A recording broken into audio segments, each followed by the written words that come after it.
English के जो tenses है ना बड़ा कंफ्यूज करते हैं, तो बहुत ही सिंपल वे में यहाँ पर मैं आपको कंप्लीट टेंसेस बताऊंगी, टेंसेस के पार्ट्स और कैसे हम नेगेटिव सेंटेंसेस बनाते हैं, कैसे हम इंट्रोगेटिव सेंटेंसेस बनाते हैं। तो टेंसेस में आपको क्या करना है, टेंसेस में 3 चीज़ों का पता होना चाहिए। सबसे पहले आपको पहचान पता होनी चाहिए, आइडेंटिफिकेशन क्या है कौन से टेंस की। उसके बाद क्या हेल्पिंग वर्ब है और कौन सी मेन वर्ब का इस्तेमाल हम करेंगे। ये 3 चीज़ें पता है ना, तो उसके बाद आप इजीली जो है टेंसेस को बना सकते हैं, टेंसेस वाले सेंटेंसेस को, वाक्यों को आप इंग्लिश में बना सकते हैं, पहचान सकते हैं, समझ सकते हैं।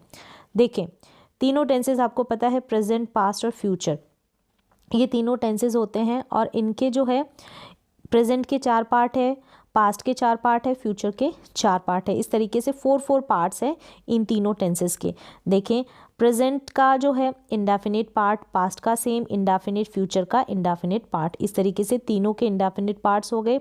सेम ऐसे ही प्रेजेंट, पास्ट और फ्यूचर का कंटिन्यूस पार्ट हो गया, present continuous, past continuous, future continuous, इस तरीके से।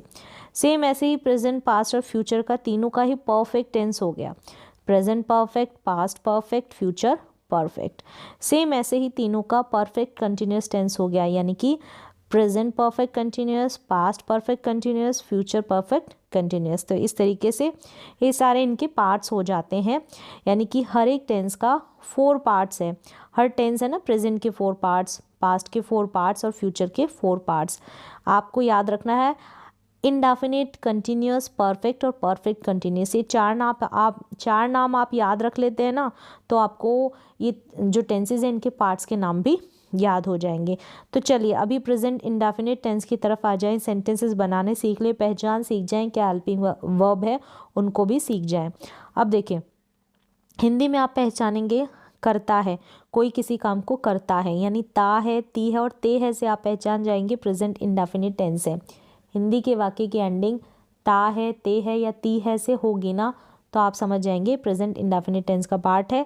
जैसे वह खेलता है, ठीक है, वह पढ़ता है, ता है, ता हूँ, इस तरीके से एंडिंग हो रही है, तो आपने पहचान लिया कि ये प्रेजेंट इंडेफिनिट टेंस का पार्ट है। यहाँ पर आपको ऐसे बनाने सेंटेंसेस, वह खेलता है, तो सब्जेक्ट यहाँ पर ही है, ही, वह खेलता है ना, तो ही प्लेज लिखना है यहाँ पर आपको, प्ले यहाँ पर एस लगा देना है, एस नहीं लगाया गया है। तो ही प्लेज, वह खेलता है, वह पढ़ता है, तो ही स्टडीज़। अब यहाँ पर एस लगा, यहाँ पर ई एस क्यों लगा ये भी अभी आपको मैं बताऊंगी। मैं जाता हूँ, आई गो, यहाँ पर आई गोज़ नहीं बना, आई गो लिखा है, क्योंकि जो ही, शी, नेम और सिंगुलर सब्जेक्ट आएंगे ना, उसके साथ जो भी वर्ब आएगी उसमें उस वर्ब की फर्स्ट फॉर्म के साथ हमको एस या ई एस इंक्लूड करना है। इसके अलावा अगर ये सब्जेक्ट आएंगे ना, I, we, you, they, plural subject, इनके साथ वर्ब की फर्स्ट फॉर्म के साथ एस या ई एस बिल्कुल इंक्लूड नहीं करना है। सिर्फ आपको ये जो सब्जेक्ट है ना, ही के साथ, शी के साथ, इट के साथ या कोई भी सिंगुलर नेम के साथ, जैसे कि यहाँ पर है ना ही है, तो यहाँ पर हम प्ले का प्लेज कर देंगे। अब यहाँ पर ही था, स्टडी का स्टडीज़ कर दिया। अब यहाँ पर आई था, तो गो का गोज़ नहीं किया, क्योंकि आई के साथ जो भी मेन वर्ब आएगी ना, उसके साथ हम एस या एस नहीं लगाएंगे, जैसे मैंने बताया, आई के साथ, वी के साथ, यू के साथ, दे के साथ और जितने भी प्लूरल सब्जेक्ट है। क्लियर है। इसके बाद आपको क्या देखना है, हेल्पिंग वर्ब देखनी है। तो प्रेजेंट इंडेफिनिट टेंस की जो हेल्पिंग वर्ब है, डज नॉट और डू नॉट को अप्लाई करेंगे नकारात्मक वाक्य बनाने के लिए। अब यहाँ पर आपको ध्यान रखना है कि ये जो एस या एस वाला फंडा है ना, अभी देखा कि इन सब्जेक्ट के साथ I, we, you, they, plural subject के साथ एस या एस नहीं लगता जो भी वर्ब आएगी, और ही, शी, इट, नेम के साथ एस या एस लगता है जो भी वर्ब की फर्स्ट फॉर्म आती है। लेकिन जब भी हम डू डज का यूज़ करेंगे ना, तो वहाँ पर ये फंडा अप्लाई नहीं करेंगे, एस या एस वाला रूल यहाँ पर नहीं चलेगा। क्लियर है। अब कहाँ पर डज का इस्तेमाल करेंगे, कहाँ पर डू नॉट का इस्तेमाल करेंगे, ये भी आपको पता होना चाहिए। देखें, ही, शी, इट और नेम सिंगुलर सब्जेक्ट के साथ आप डज का इस्तेमाल करेंगे, डज नॉट का आई, वी, यू, दे और प्लूरल सब्जेक्ट के साथ आप डू नॉट का इस्तेमाल करेंगे। क्लियर है। एक वचन कर्ता के साथ आप डज नॉट लगाएंगे और बहुवचन कर्ता के साथ आप डू नॉट लगाएंगे। आई के साथ यहाँ पर डू लगता है। अब सेंटेंसेस देखें, मैं नहीं खेलता हूँ, मैं नहीं खेलता हूँ। अब ता हूँ से वाक्य की एंडिंग हो रही है, नहीं है, तो नेगेटिव तो हमको बनाना है। आप समझ गए कि प्रेजेंट इंडेफिनिट टेंस का ही नेगेटिव पार्ट है ये। तो हम या डू या डज नॉट का यूज़ करेंगे। आई सब्जेक्ट है इसलिए हमने डू नॉट लिखा है, जैसे कि यहाँ पर मैंने बताया ना, आई के साथ जैसे डू नॉट लगेगा। क्लियर है? ये आपको याद होना चाहिए, पता होना चाहिए कि हम डज नॉट का इस्तेमाल कौन सी सब्जेक्ट के साथ करेंगे, डू नॉट का इस्तेमाल कौन से सब्जेक्ट के साथ करेंगे। आई डू नॉट प्ले, मैं नहीं खेलता हूँ। वह नहीं खेलती है, शी है ना, तो शी के साथ हम डज नॉट अप्लाई करेंगे। देखें यहाँ पर शी लिखा है और शी के साथ डज नॉट आता है, तो इसलिए हमने डज नॉट लिखा। शी डज नॉट प्ले, और प्ले का प्ले रहेगा, यानी वर्ब्स में यहाँ पर कोई बदलाव नहीं होगा, कोई चेंज नहीं होगा, ना ही तो SEIS लगेगा, ना ही कोई वर्ब का रूप चेंज होगा। क्लियर है? चलिए अब इसी का इंट्रोगेटिव सेंटेंस बना लेंगे। अब यहाँ पर क्या करना है, इंट्रोगेटिव जो सेंटेंसेस होते हैं ना, वो दो तरीके के होते हैं। एक तो हेल्पिंग वर्ब वाले होते हैं, हिंदी में हम क्या से इसको पहचान जाएंगे, क्या वह खेलता है, क्या वह खाता है, क्या वह स्कूल जाता है। एंडिंग तो ता है, ती है, ते है से होगी, लेकिन शुरुआत क्या से होगी। और इंग्लिश में जब हम बनाएंगे ना, तो शुरू में हेल्पिंग वर्ब अप्लाई करेंगे, शुरू में हेल्पिंग वर्ब लिखेंगे। अब आपको पता है ना, प्रेजेंट इंडेफिनिट टेंस की हेल्पिंग वर्ब क्या है, डू और डज इसकी हेल्पिंग वर्ब है, आपको पता होना चाहिए। और दूसरा है WH फैमिली वाले इंट्रोगेटिव सेंटेंस बनाएंगे। WH what, where, when, how, ये सारे WH फैमिली वाले इंट्रोगेटिव सेंटेंसेस हैं। इनको हम शुरू में लिखते हैं, ठीक है, शुरू में। और क्या, कब, क्यों, कैसे, ये बीच में आता है। वह कब खेलता है, वह कब खाता है, इस तरीके से कब, क्यों, कैसे बीच में आता है सेंटेंसेस के। और क्या से जब शुरुआत होगी ना, तो हम शुरू में हेल्पिंग वर्ब लिख देंगे। चलिए एग्जाम्पल देखें। क्या तुम पढ़ते हो, अब देखें यहाँ पर क्या से शुरू हो रहा है, एंडिंग ते हो से हो रही है, प्रेजेंट इंडेफिनिट टेंस का पार्ट है। तो आप क्या है, हेल्पिंग वर्ब वाला इंट्रोगेटिव सेंटेंस है, तो इसकी हेल्पिंग वर्ब क्या है, डू या डज। डू लिखा क्योंकि सब्जेक्ट यू है, यू के साथ हम डू अप्लाई करते हैं। डू यू प्ले, वर्ब की फर्स्ट फॉर्म का यहाँ पर यूज होगा। क्या तुम पढ़ते हो, डू यू प्ले। यहाँ पर पढ़ते लिखा है तो स्टडी लिख दें आप, क्योंकि ये खेलते की बात हो रही है ना, तो आप इसको इम्प्रूव कर लें, यानी करेक्ट कर लें। डू यू स्टडी, क्या तुम पढ़ते हो, डू यू स्टडी, इस तरीके से। तुम कब पढ़ते हो, कब यानी बीच में आ रहा है ना, कब, क्यों, कैसे, ये जो WH फैमिली वाले वर्ड हिंदी में ऐसे बीच में आएंगे, तो हम शुरू में इस कब को लिखेंगे, यानी कि वैन। उसके बाद हम हेल्पिंग वर्ब लिखेंगे। डू लिखा क्योंकि यू सब्जेक्ट है, वैन डू यू प्ले, तुम कब पढ़ते हो। अब यहाँ पर भी प्ले लिखा है, तो आप स्टडी कर ले इन दोनों को, ठीक है, खेलने की बात लिख दी है, तो आप इसको करेक्ट कर ले। तुम कब पढ़ते हो, व्हेन डू यू स्टडी, इस तरीके से आप बोलेंगे, व्हेन डू यू स्टडी, तुम कब पढ़ते हो। तो ये आपको क्लियरली समझ में आ गया होगा। यहाँ तक हमारा जो प्रेजेंट इंडेफिनिट टेंस का पार्ट है ना, वो कंप्लीट हो गया है। आपको 2-3 चीज़ें याद रखनी है। सबसे पहले आपको पहचान पता होनी चाहिए इसकी, जो मैंने बता दी, ता है, ती है, ते है से इसकी एंडिंग होगी। दूसरा हेल्पिंग वर्ब क्या है, डू और डज है, ठीक है, डू और डज है। वर्ब की फर्स्ट फॉर्म के साथ SEIS लगेगा। जहाँ पर डू और डज आ जाएगा ना, वहाँ पर बिल्कुल नहीं लगेगा, बिल्कुल नहीं लगेगा, SEIS लगेगा। सिर्फ सिंपल सेंटेंसेस जब हम बनाएंगे ना, वह खेलता है, वह खाता है, वह पीता है, वह नाचता है, इस तरीके के वाक्य। अब जो भी कुछ करता है, इसमें नेगेटिव सेंस नहीं आ रहा है ना ही कोई प्रश्न किया जा रहा है, तो इनमें आपको ध्यान रखना है कौन सी वर्ब में SEIS लगेगा, कौन से सब्जेक्ट के साथ, ये आपको बस ध्यान रखना है। क्लियरली अब आपको समझ में आ गया होगा। सेम ऐसे ही हम चलते हैं पास्ट इंडेफिनिट टेंस की तरफ, ठीक है। अब इसकी पहचान आ, ई, ए की मात्रा पर अगर वाक्य की एंडिंग हो जाती है ना, लास्ट में कई बार आपको था भी लिखा हुआ मिल जाएगा, आ था, ई थे, ए थे या ई थी, इस तरीके से, है ना। तो हेल्पिंग वर्ब है ना, इसकी डिड होती है। आ, ई, ए की मात्रा पर आप ये ध्यान रखें, बेसिकली आपको ये ध्यान रखना है कि आ, ई, ए की मात्रा पर अगर वाक्य की एंडिंग हो जाती है, जैसे उसने खाया, उसने पिया, और उन्होंने खेला, वह खेली, लड़की है तो ई आ गया, ठीक है। इस तरीके से इनकी मात्राओं पर वाक्य की एंडिंग हो जाती है, तो आप झट से पहचान जाएंगे कि ये पास्ट इंडेफिनिट टेंस का पार्ट है। हेल्पिंग वर्ब डिड होती है, मेन वर्ब यहाँ पर आपको वर्ब की सेकंड फॉर्म अप्लाई करनी है। ये एक ही टेंस है जिसमें वर्ब की सेकंड फॉर्म का यूज़ होता है। कौन सा, पास्ट इंडेफिनिट टेंस। तो क्लियरली आपको समझ में आ गया हेल्पिंग वर्ब और कौन सी मेन वर्ब है।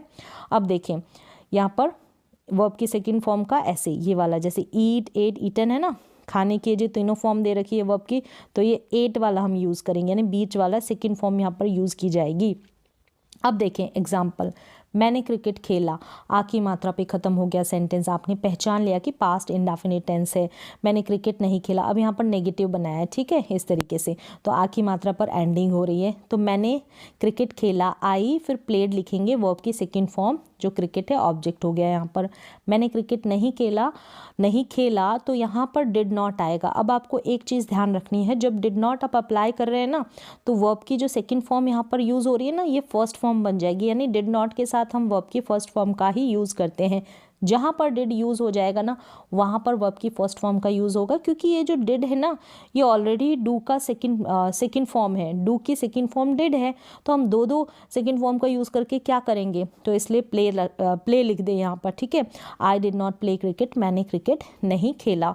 आपको सिर्फ सिंपल सेंटेंसेस बनाएंगे ना पास्ट इंडेफिनिट टेंस के, वहाँ पर आपको वर्ब की सेकंड फॉर्म अप्लाई करनी है। जैसे कि हमने प्रेजेंट इंडेफिनिट टेंस में सिंपल सेंटेंसेस बनाए ना, वहाँ पर वर्ब की फर्स्ट फॉर्म के साथ SEIS लगाए, केवल और केवल सिंपल सेंटेंसेस में। चलिए यहाँ तक क्लियर हो गया। नेगेटिव भी आपने देख लिया, सब्जेक्ट के बाद आपको डिड नॉट अप्लाई कर देना है, फिर उसके बाद वर्ब की फर्स्ट फॉर्म लगा दी है प्ले। क्लियर है। अब इंट्रोगेटिव सेंटेंस बनाएंगे ना, एक तो क्या वाले बनाएंगे और एक WH फैमिली वाले, यानी बीच में कब, क्यों, क्या, कैसे आ जाए। क्या तुमने क्रिकेट खेला, did you play cricket, did को हम स्टार्टिंग में रख देंगे, क्योंकि क्या वाले सेंटेंसेस होंगे ना, वो हेल्पिंग वर्ब वाले होंगे, और शुरू में हमको क्या की जगह उसी टेंस को पहचानना, उसकी हेल्पिंग वर्ब लिखनी है। हमने डिड क्यों लिखा, हमने पहचान लिया ना, यहाँ पर आ की मात्रा पर वाक्य एंड हो रहा है, ये पास्ट इंडेफिनिट टेंस का पार्ट है, तो इसलिए हमने क्या के लिए डिड लिख दिया है, डिड यू प्ले क्रिकेट। यहाँ पर भी वो आपकी फर्स्ट फॉर्म है। प्ले जो है ना, प्लेड नहीं बोलेंगे इसको, प्लेड नहीं लिखेंगे, हमने प्ले लिखा है। तुमने क्रिकेट क्यों खेला, तो क्यों को हम शुरू में लिख देंगे, क्योंकि ये WH फैमिली वाला इंट्रोगेटिव सेंटेंस है। Why did you play cricket, why के बाद जब हम WH फैमिली बनाएंगे ना, WH फैमिली वाला इंट्रोगेटिव सेंटेंस बनाएंगे ना, कोई सा भी हो, कोई से भी टेंस का, तो उसके बाद आपको क्या करना है, वाई, व्हाट, वेयर, इनके बाद आपको हेल्पिंग वर्ब लिखने, फिर सब्जेक्ट लिखना है। जैसे यहाँ पर डिड लिखा है, कई बार क्या करते हैं हम लोग, वाई यू लिख देते हैं, यू सब्जेक्ट नहीं आएगा ना, सबसे पहले यहाँ पर WH फैमिली के बाद हेल्पिंग वर्ब आएगी, कोई सा भी टेंस हो, ध्यान रखना है। चलिए यहाँ तक क्लियरली समझ में आ गया पास्ट इंडेफिनिट टेंस की हेल्पिंग वर्ब कौन सी है। पास्ट इंडेफिनिट टेंस की हेल्पिंग वर्ब डिड है, ठीक है, और वर्ब की सेकंड फॉर्म का यूज़ होता है सिंपल सेंटेंसेस बनाते समय। जब भी हम नेगेटिव बनाएंगे तब हम डिड नॉट अप्लाई करेंगे, और उसके बाद हम जो मेन वर्ब होगी ना, वो फर्स्ट फॉर्म लिखेंगे जहाँ पर डिड आ जाएगा। क्लियर है। अब चलिए फ्यूचर इंडेफिनिट टेंस बिल्कुल सिंपल है। वाक्य की एंडिंग गा गेगी से होगी, ऐसे आप पहचान जाएंगे। विल इसकी हेल्पिंग वर्ब है, और मेन वर्ब यहाँ पर वर्ब की फर्स्ट फॉर्म का यूज़ होगा। वर्ब की सेकंड फॉर्म का यूज़ सिर्फ होता है सिंपल पास्ट टेंस में, यानी कि पास्ट इंडेफिनिट टेंस में, वो भी जब आप सिंपल सेंटेंसेस बनाएंगे ना, नकारात्मक या प्रश्नवाचक वाक्य ना बनाए तब। अब चलिए, वह क्रिकेट खेलेगा, वह क्रिकेट खेलेगा, गा से वाक्य की एंडिंग हो रही है, गा से, तो he will play cricket. Will के बाद जो मेन वर्ब आई है ना, वो फर्स्ट रूप आया है। वह क्रिकेट नहीं खेलेगा, नहीं खेलेगा नेगेटिव बनाया है, तो विल नॉट आ जाएगा, he will not play cricket, ठीक है, he will not play cricket. क्या वह क्रिकेट खेलेगा, ये इंट्रोगेटिव सेंटेंस है हेल्पिंग वर्ब वाला, क्योंकि क्या से शुरू हो रहा है ना, तो हम क्या करेंगे, हेल्पिंग वर्ब लिखेंगे, विल ही प्ले क्रिकेट। आपको क्या करना है, जब हेल्पिंग वर्ब लिखे ना, ये क्या वाले सेंटेंसेस तो हमेशा ध्यान रखना है, उसके बाद आपको सब्जेक्ट लिखना है, विल ही प्ले क्रिकेट, उसके बाद आपको मेन वर्ब प्ले लगानी है। अब ये कि यही हमने WH फैमिली वाला इंट्रोगेटिव सेंटेंस बनाया ना, सेम यही स्ट्रक्चर रहेगा, ऐसे ही लिखना है, बस विल से पहले यहाँ पर ये जो लिखा है ना, वह क्रिकेट क्यों खेलेगा, वह क्रिकेट क्यों, इस क्यों को आपको यहाँ शुरू में लिख देना है। Why will he play cricket, why will he play cricket, यानी वाई के बाद क्यों जो शुरू में लिखा ना, वाई, उसके बाद आपको इस जो भी टेंस की बात हो ना, उसकी हेल्पिंग वर्ब लिखनी है। तो यहाँ पर हम फ्यूचर इंडेफिनिट टेंस की बात कर रहे हैं, तो हमने विल लिखा, why will he play cricket, वह क्रिकेट क्यों खेलेगा, why will he play cricket. चलिए यहाँ तक तीनों टेंसेस के प्रेजेंट, पास्ट और फ्यूचर के इंडेफिनिट पार्ट, यानी कि जो सिंपल पार्ट है ना, पहला वाला टेंस कंप्लीट हो चुका है। अब हम चलते हैं, अब आ जाएं प्रेजेंट कंटिन्यूस टेंस की तरफ। प्रेजेंट कंटिन्यूस टेंस में आपको तीन चीज़ें, हर एक टेंस में तीन चीज़ें याद रखनी है। सबसे पहले पहचान, फिर इनकी हेल्पिंग वर्ब और कौन सी मेन वर्ब लगेगी। तो इसकी पहचान क्या है? हिंदी के वाक्य के अंत में रहा है, रही है या रहे हैं आ जाए तो आप समझ जाए कि प्रेजेंट कंटिन्यूअस टेंस की बात हो रही है। यहाँ पर इसके हेल्पिंग वर्ब है इज, एम और आर। हम इज का यूज़ कौन कौन से सब्जेक्ट के साथ करेंगे, एम का यूज़ जैसे आई के साथ करते हैं, तो ये आपको याद रहना चाहिए। इज का यूज़ करेंगे हम ही, शी, इट और नेम के साथ, सिंगुलर सब्जेक्ट के साथ, एक वचन के साथ आप इज का इस्तेमाल करेंगे। और एम के साथ आई का इस्तेमाल कर देंगे। आर के साथ वी, यू, दे और प्लूरल सब्जेक्ट है ना, उन सभी के साथ आप यूज़ करेंगे आर का। चलिए ये हो गया। अब चलिए मेन वर्ब की तरफ आ जाए। मेन वर्ब में क्या है? वर्ब की फर्स्ट फॉर्म के साथ आपको आईएनजी लगा देना है। अब यहाँ पर सेंटेंसेस पे आ जाए, बस हो गया, इतना सा ही आपको टेंस में ध्यान रखना है। अब सेंटेंसेस देखें। वह क्रिकेट खेल रहा है। देखिए रहा है आपने पहचान लिया कि प्रेजेंट कंटिन्यूअस टेंस है। अब वह है, यहाँ पर ही है। अब आपको ही के बाद हेल्पिंग वर्ब लगानी है, इज, एम, आर में से एक लगानी है। ही के साथ हम इज अप्लाई करते हैं, इज को लिखते हैं, इसलिए हमने ही इज लिखा है। फिर बाद में क्या करना है? प्ले का प्लेइंग लिख देना है, क्योंकि आईएनजी वाली वर्ब लगेगी। वर्ब की फर्स्ट फॉर्म है प्ले है और हमने आईएनजी इंक्लूड कर दिया तो प्लेइंग बन गया। He is playing cricket. वह क्रिकेट नहीं खेल रहा है। नेगेटिव सेंटेंस है। नेगेटिव सेंटेंस है तो आपको क्या करना है? जो हेल्पिंग वर्ब है ना उसके बाद नॉट लगा देना है। तो वह क्रिकेट नहीं खेल रहा है, he is not playing cricket. Clear है? अब यहाँ पर आ जाए इंट्रोगेटिव सेंटेंस की तरफ। एक तो क्या वाले से शुरू होंगे, एक WH फैमिली वाले, यानी कब, क्यों, क्या, कैसे, ये बीच में आ जाए। एक शुरू में क्या आ जाए। शुरू में क्या आ रहा है तो ये आपको समझ जाना है कि हेल्पिंग वर्ब से स्टार्ट होगा। आपने पहचान लिया रहा है यानी कि प्रेजेंट कंटिन्यूअस टेंस, और प्रेजेंट कंटिन्यूअस टेंस की जो हेल्पिंग वर्ब है इज, एम, आर है। तो यहाँ पर वह सब्जेक्ट है यानी कि ही है, तो ही के साथ हम इज का यूज़ करते हैं, इज हेल्पिंग वर्ब का, तो हमने शुरू में इज लिख दिया। Is he playing cricket. Is के बाद आपको सब्जेक्ट लिखना है इज ही, फिर मेन वर्ब आ गई playing cricket, is he playing cricket. फिर यही आपने क्या किया? WH फैमिली से बना दिया कि वह क्रिकेट क्यों खेल रहा है। आपने पहचान लिया रहा है, क्यों है, पहले आपने वाई लिखा, अब रहा है, तो आपको सब्जेक्ट देखना है। सब्जेक्ट वह है और वह के साथ हम इज हेल्पिंग वर्ब लिखते हैं तो इज लिखेंगे पहले। Why is he playing cricket. यहाँ पर वाई ही इज नहीं लिखेंगे, वाई इज लिखेंगे, यानी कि हेल्पिंग वर्ब को आपको पहले अप्लाई करना है सब्जेक्ट से पहले। Why is he playing cricket.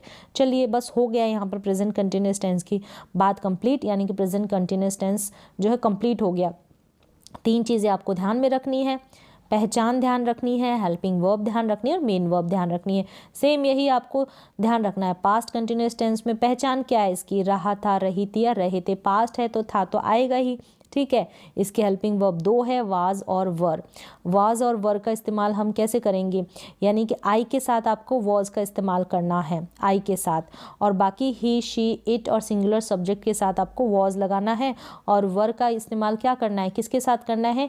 We, you, they. We, you, they और प्लूरल सब्जेक्ट के साथ आपको वर का इस्तेमाल करना है। आप याद रखें ये चीज़, कौन कौन से सब्जेक्ट के साथ वॉज और वर का इस्तेमाल होता है। वॉज का इस्तेमाल फिर से रिपीट करती हूँ, वॉज आई के साथ आपको वॉज इंक्लूड करना है। ही, शी, इट और जितने भी सिंगुलर सब्जेक्ट हैं उन सभी के साथ आपको वॉज लगाना है। और वर का इस्तेमाल करना है वी, यू, दे और जितने भी प्लूरल सब्जेक्ट हैं उनके साथ वर का इस्तेमाल करना है। मेन वर्ब के साथ यहाँ पर आईएनजी वाली वर्ब आ जाएगी, यानी कि वर्ब की फर्स्ट फॉर्म के साथ आपको आईएनजी लगा देना है, जैसे प्ले का प्लेइंग, कुक का कुकिंग, इस तरीके से। अब आ जाए सेंटेंसेस पे। यहाँ पर कंप्लीट हो गया है पास्ट कंटिन्यूअस टेंस, क्लियर है। जैसे वह क्रिकेट खेल रहा था, वह क्रिकेट खेल रहा था तो आपने पहचान लिया। एंडिंग देखिए रहा था से हो रही है तो आपने पहचाना है कि ये पास्ट कंटिन्यूअस टेंस का पार्ट है। अब यहाँ पर वह सब्जेक्ट है, वह कौन है? क्रिकेट खेल रहा था तो ही है, यहाँ पर ही है। अब ही के साथ यहाँ पर वॉज लगेगा, सिंगुलर सब्जेक्ट के साथ वॉज का यूज़ होता है। ही वॉज, फिर मेन वर्ब क्या है? खेलना, तो प्ले का प्लेइंग हो जाएगा, क्योंकि मेन वर्ब के साथ हम आईएनजी इंक्लूड कर देंगे, प्लेइंग हो गया। ही वॉज प्लेइंग क्रिकेट, वह क्रिकेट खेल रहा था, ही वॉज प्लेइंग क्रिकेट। इस तरीके से वॉज लगाना है, सब्जेक्ट के अकॉर्डिंग लगाया है, फिर प्ले का प्लेइंग हो गया, क्योंकि कंटिन्यूअस टेंस की बात हो रही है ना। वह क्रिकेट नहीं खेल रहा था, अब नहीं है यानी कि ये नेगेटिव सेंटेंस है, आपने पहचान लिया, रहा था है। अब आपको यहाँ पर हेल्पिंग वर्ब पता होनी चाहिए, वह है, तो ही के साथ वॉज हेल्पिंग वर्ब लगाएंगे, ठीक है। वॉज के बाद आपको नॉट लगा देना है, वॉज के बाद he was not playing cricket. अब हमने क्या किया, यहाँ पर इंट्रोगेटिव सेंटेंस की तरफ आ गए।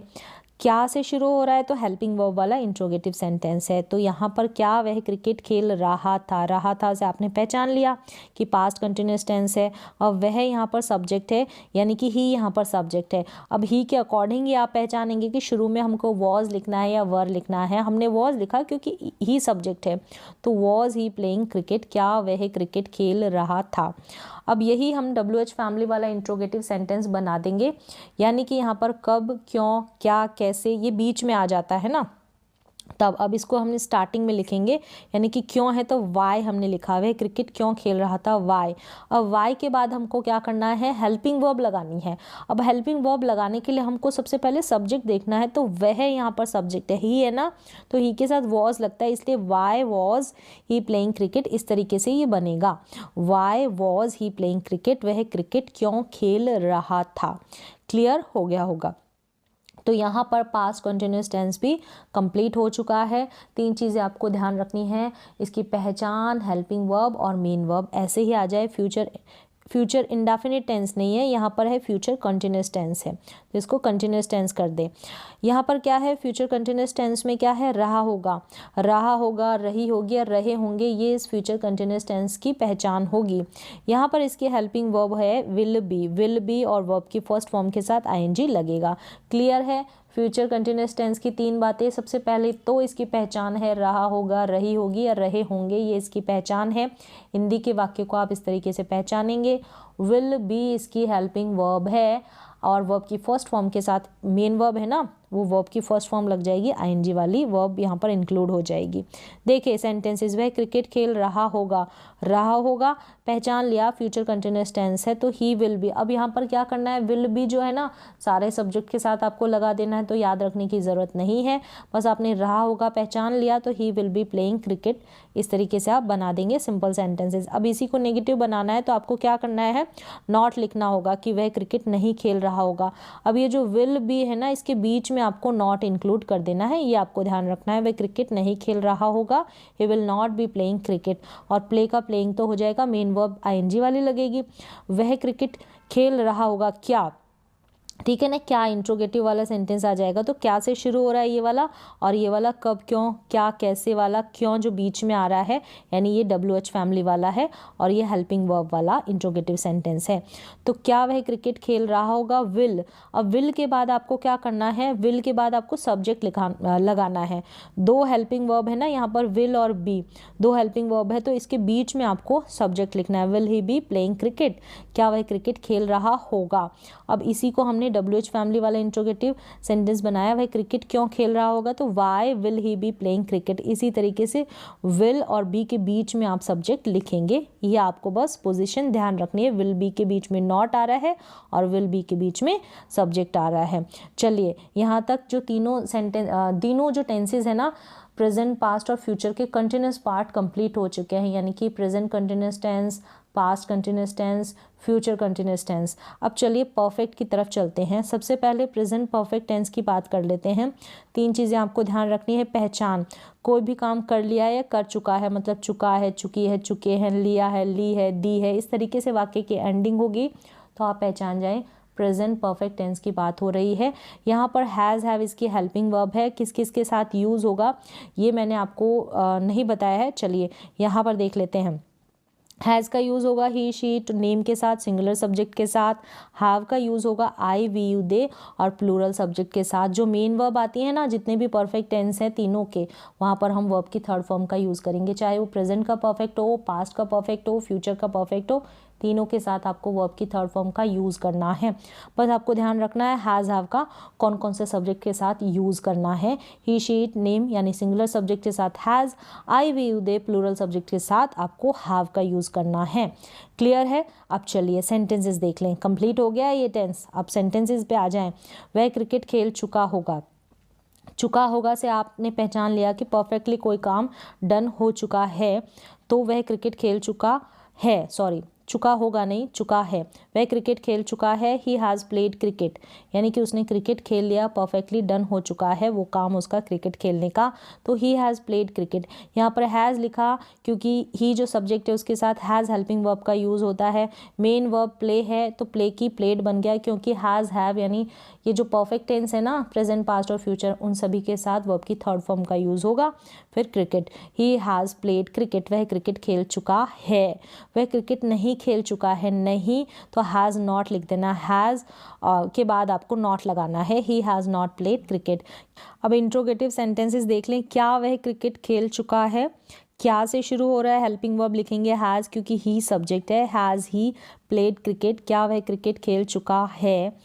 वह क्रिकेट खेल चुका है, वह कब क्रिकेट खेल चुका है। तो ये जो कब है ना, इसको शुरू में लिखेंगे वैन, इंट्रोगेटिव है WH फैमिली वाला। वैन के बाद में हमको क्या करना है, WH फैमिली के बाद में हेल्पिंग वर्ब का यूज़ करना है।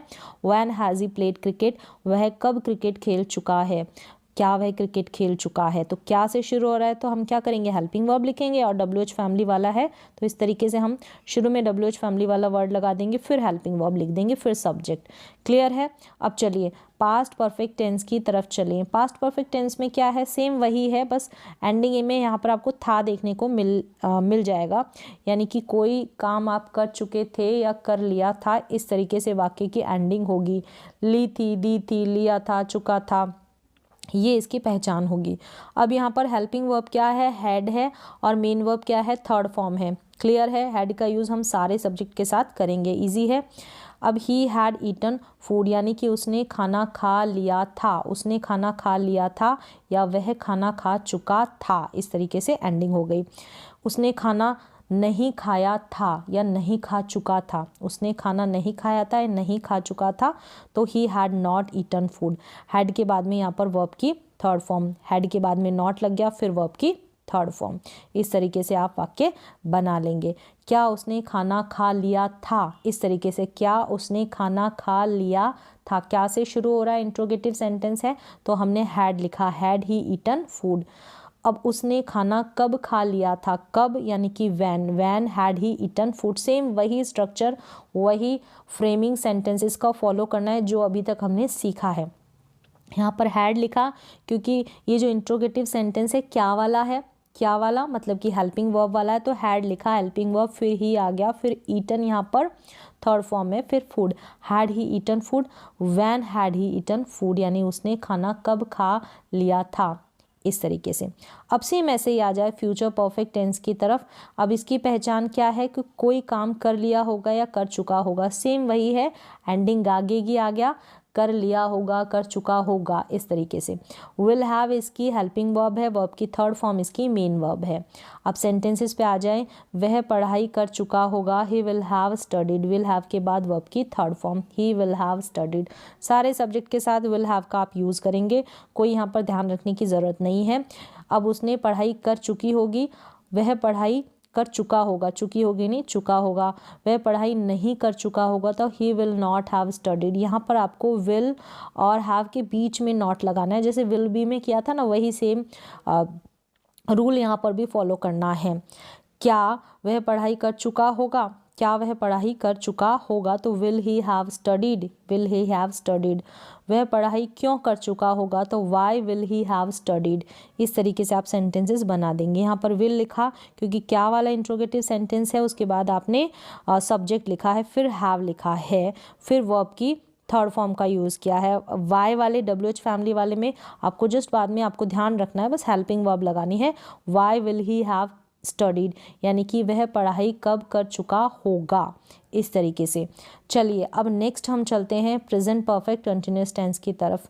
तीनों टेंसेस के परफेक्ट पार्ट है ना, यानी कि present perfect tense, past perfect tense और फ्यूचर परफेक्ट टेंस, तीनों टेंसेस कंप्लीट हो चुके हैं। तीनों में वर्ब की थर्ड फॉर्म, मेन वर्ब की थर्ड फॉर्म आती है।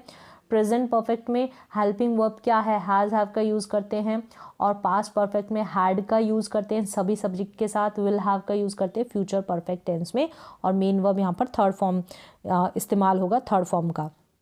अब कंटिन्यूअस टेंस है, लास्ट पार्ट है परफेक्ट कंटिन्यूस प्रेजेंट का, किसी समय से कोई काम कर रहा होगा, रही होगी, ये भी फीलिंग आएगी क्योंकि कंटिन्यूस टेंस की बात हो रही है और परफेक्टली डन भी हो चुका है, यानी हैज़ हैव का भी यहाँ पर यूज़ हो रहा है। फिर उसके बाद आपको बिन लगाना है और वर्ब की जो मेन वर्ब आएगी ना वो आईएनजी वाली आ जाएगी कंटिन्यूस के कारण।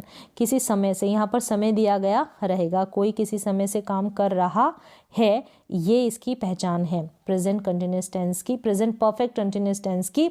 कोई किसी समय से किसी काम को कर रहा है, यहाँ पर समय दिया गया रहेगा और रहा है वाली फीलिंग आएगी, यानी कि he has been playing cricket since morning, यानी वह सुबह से क्रिकेट खेल रहा है, तो सुबह से यानी सिंस मॉर्निंग, यानी सुबह यहाँ पर टाइम दिया गया है, ये जो है प्रेजेंट परफेक्ट कंटिन्यूस टेंस है। हैज़ बीन और हैव बीन का यहाँ पर यूज़ होगा, जैसे हमने हैज़ और हैव का यूज़ किया है जिन जिन सब्जेक्ट के साथ, सेम वैसे ही उन्हीं सब्जेक्ट के साथ आपको हैज़ और हैव लगाना है। और बिन यहाँ पर दोनों के साथ लगेगा, हैज़ बिन, हैव बिन, और प्लेइंग यहाँ पर आईएनजी वाली वर्ब लग जाएगी। कोई फर्स्ट थर्ड फॉर्म या सेकंड फॉर्म यहाँ पर यूज़ नहीं होगी आईएनजी वाली वर्ब। क्रिकेट सिंस मॉर्निंग और समय दिया गया रहेगा। क्लियर है? सेम ऐसे ही आपको बहुत सारे सेंटेंसेस बना लेने और प्रैक्टिस कर लेनी है, जैसे कि वह सुबह से क्रिकेट खेल रहा है, वह सुबह से पढ़ाई कर रहा है, वह सुबह से नाच रहा है, वह सुबह से टीवी देख रहा है, वह सुबह से गाना गा रहा है। इस तरीके से सुबह से, शाम से, 4 घंटे से, 5 घंटे से, 2 दिन से, जो भी समय आपको इंक्लूड करना है ऐसे कर सकते हैं और प्रैक्टिस कर सकते हैं। पास्ट परफेक्ट कंटिन्यूअस टेंस की तरफ आ जाएं। इसके हेल्पिंग वर्ब है ना हैज़ बीन है, यहाँ पर भी क्या है, हैज़ बीन नहीं है, हैड बीन है, यहाँ पर आप इसको हैड कर ले। हैज़ और हैव तो हम लिखेंगे उसमें किसमें, प्रेजेंट परफेक्ट कंटिन्यूअस टेंस में। पास्ट में हैड लगता है ना तो हैड बीन ही होगा और मेन वर्ब है आईएनजी वाली लग जाएगी, जैसे हैड बीन है यहाँ पर, ठीक है, आईएनजी वाली वर्ब लग जाएगी, यानी कि कोई किसी काम को किसी समय से कर रहा था वाली फीलिंग आएगी यहाँ पर। पास्ट की बात है ना, पास्ट परफेक्ट कंटिन्यूअस है, पास्ट भी है, तो इसलिए he had been playing cricket since morning, यानी कि वह सुबह से क्रिकेट खेल रहा था, यहाँ पर था आ गया और यहाँ पर वह सुबह से क्रिकेट खेल रहा है प्रेजेंट परफेक्ट कंटिन्यूअस टेंस में।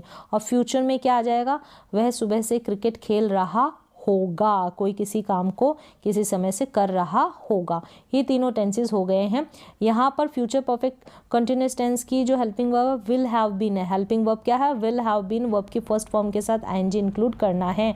ही will have been playing cricket since morning, वह सुबह से क्रिकेट खेल रहा होगा। तो इस तरीके से आप तीनों जो परफेक्ट कंटिन्यूअस टेंस है ना, प्रेजेंट परफेक्ट कंटिन्यूअस टेंस की पहचान हो गई कि कोई किसी काम से किसी समय से काम कर रहा है। हैज़ हैव बीन इसकी हेल्पिंग वर्ब है, आईएनजी वाली वर्ब यहाँ पर लग जाएगी, हैज़ हैव और फिर बिन लग जाएगा, हैज़ बीन और हैव बीन। इस तरीके से पास्ट परफेक्ट कंटिन्यूअस टेंस की पहचान है कोई किसी समय से किसी काम को कर रहा था, और फ्यूचर परफेक्ट कंटिन्यूअस टेंस की पहचान है कोई किसी समय से किसी काम को कर रहा होगा। इस तरीके से यहाँ पर फ्यूचर परफेक्ट कंटिन्यूअस टेंस की हेल्पिंग वर्ब ध्यान रखें विल हैव बीन है। तीनों में जो मेन वर्ब है ना, यानी परफेक्ट कंटिन्यूअस टेंस में प्रेजेंट, पास्ट और फ्यूचर के तीनों में आईएनजी वाली वर्ब लग जाएगी। और यहाँ पर क्या है, विल हैव बीन, तो फ्यूचर परफेक्ट कंटिन्यूअस टेंस की हेल्पिंग वर्ब है हैड बीन। हैड बीन जो है पास्ट परफेक्ट कंटिन्यूअस टेंस की हेल्पिंग वर्ब है। हैज़ हैव बीन जो है, हैज़ बीन और हैव बीन ये प्रेजेंट परफेक्ट कंटिन्यूअस टेंस की हेल्पिंग वर्ब है। इस तरीके से आप जो है सारे टेंसेस की प्रैक्टिस कर सकते हैं। बहुत सिंपल वे में यहाँ पर मैंने आपको बताया है, आपको बस प्रैक्टिस करनी है। जितनी ज़्यादा प्रैक्टिस करेंगे ना, पहचान आपको पता होगी। 3 चीज़ें आपको ध्यान रखनी है, मेन वर्ब कौन कौन सी लगती है कौन से टेंस में, पहचान क्या है और हेल्पिंग वर्ब क्या है। बस इन 3 चीज़ों का आपको पता चल जाएगा ना, तो आप टेंसेस को ईजिली बना पाएंगे, सीख पाएंगे और इनके जो रूल्स हैं उनको ईजिली आपको याद हो जाएंगे। याद करने की ज़रूरत नहीं, आप समझ पाएंगे।